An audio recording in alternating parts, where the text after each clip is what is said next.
So I know I normally play and joke with you guys on here, but I actually have a very right now Rhema word for the barren woman.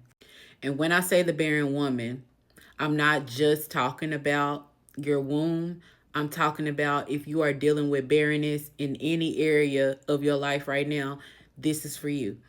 So, over the past few weeks, the Lord has been strongly talking to me about the barren woman.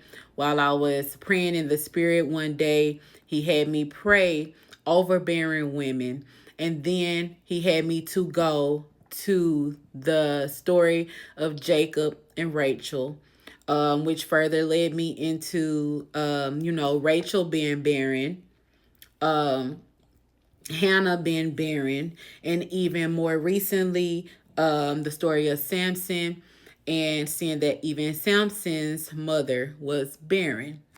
He also began to speak to me about, even in my own life, different things where he was showing me preparing to give birth in different areas. I won't discuss that because that's more personal for me, but he's been showing me in my own life different areas that have been signifying birth. He also had been speaking to me about the number 9. And as I was in prayer one night, speaking in the spirit, it came over me at the beginning of this month that this is the month of new birth, which matched the words that he had already been speaking to me about the barren woman. So mind y'all, before this month, he had been speaking to me about the barren woman. When September came, he revealed to me that this is the new birth month. So for anybody who is out there that has been dealing with barrenness, whether that is in your actual womb, whether that is in business, whether if that is in marriage, wherever you have been dealing with barrenness in, I want you to take this word to the Lord. I want you to grab it in faith that this is the new birth month. When you look at the story of Hannah when she was barren, when you look at the story of Rachel when she was barren, when you look at the story of Samson when his mother was barren, look at who they ended up giving birth to. Hannah gave birth to the prophet Samuel. Samuel is the prophet that anointed David king and also anointed Saul king. Well, anointed Saul king first and then anointed David king. Rachel gave birth to Joseph, who later literally saved the nation from famine. Okay?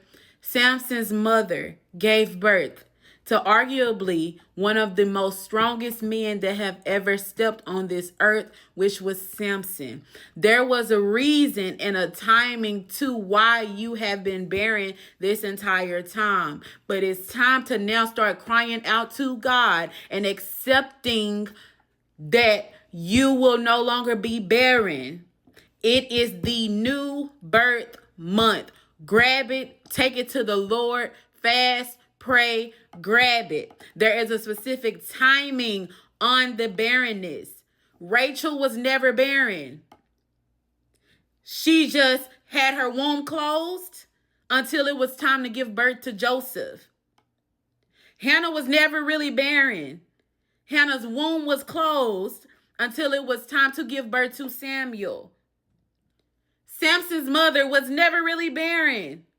Her womb was closed until it was time to give birth to Samson. Sarah was never really barren.